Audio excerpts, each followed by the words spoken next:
and this is 93.5 The Burg. Well, hello class. I'm going to be taking off a few minutes from my on the air, and I'm going to talk about something that's been on my mind for quite a while. We're going to talk about the difference between a purist and an enthusiast. Let's start class. My name is James Cameron, and I love Rolls-Royces. And I want to welcome you to the Rolls-Royce and Bentley University Buyer's Guide. Let's start class.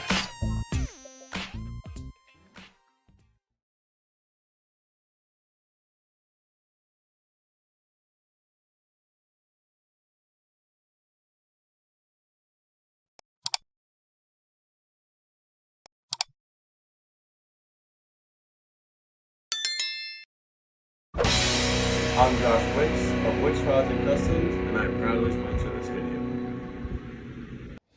All right, class. Let's get to it, shall we?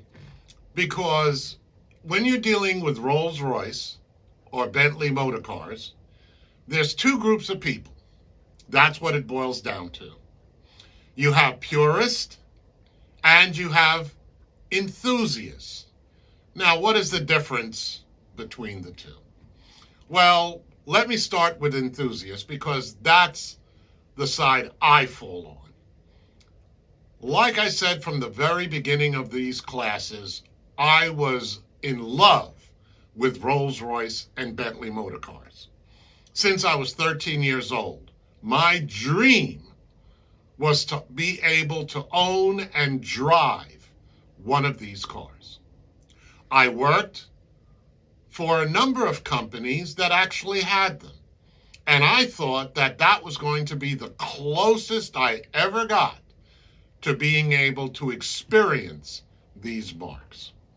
And then 5 years ago, I got the gumption. You know what? I'm going to jump into the pool and I'm going to make a purchase. And no matter what the cost was, I was going to do it. Well, I found a car and I purchased it. Now, let me start there. First thing, you know what these are? They're cars. You know what that means? That you have to do your due diligence like you would any other car. Meaning what? You do not purchase a car without, of course, a physical inspection.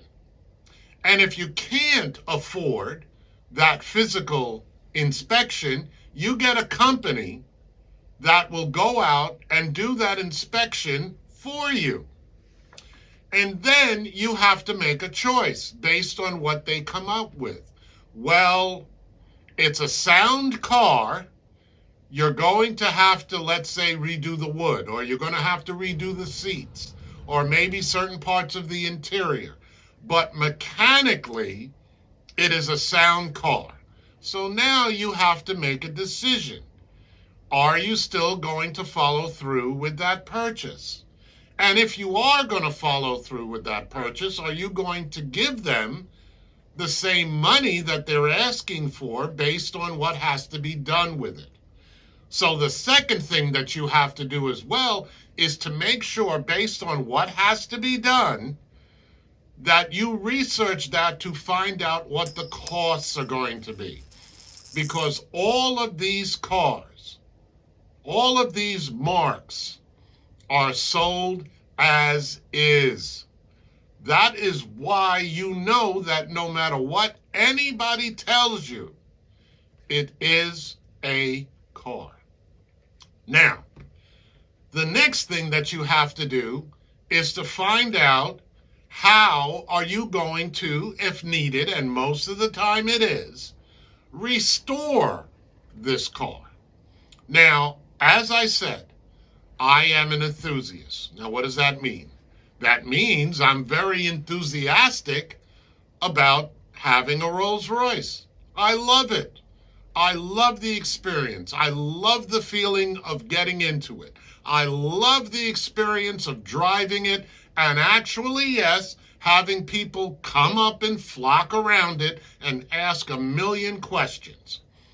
But even with all of that, I also am what I consider a realist.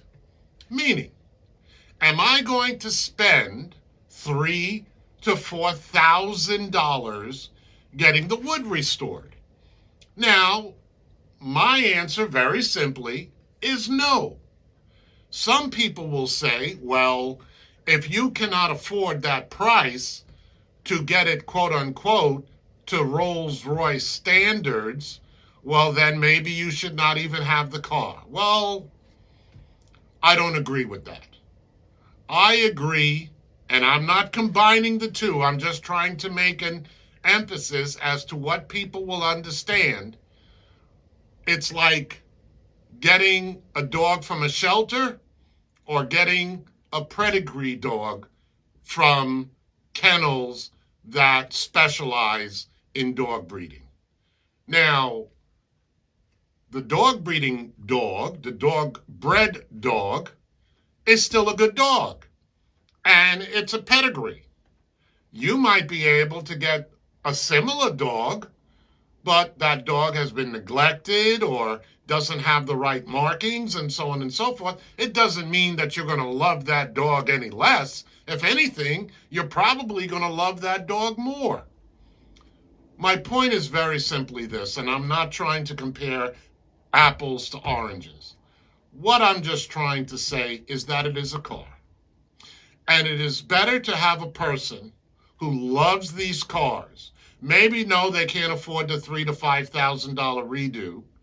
But you know what? They're going to cuddle the car. They're going to take care of the car. When something breaks down, they're going to fix it. And they're going to enjoy it. And that car will still be on the road. If you are coming to the Hampton Roads area and you'd like to take a historical tour in my 85 Rolls-Royce Silver Spur, go to our email address, drop a line, and I will respond to you. Hello, class. I'm glad you could make it. In this situation, I'm trying to think of the word I want. And Purist. Let's do it. No.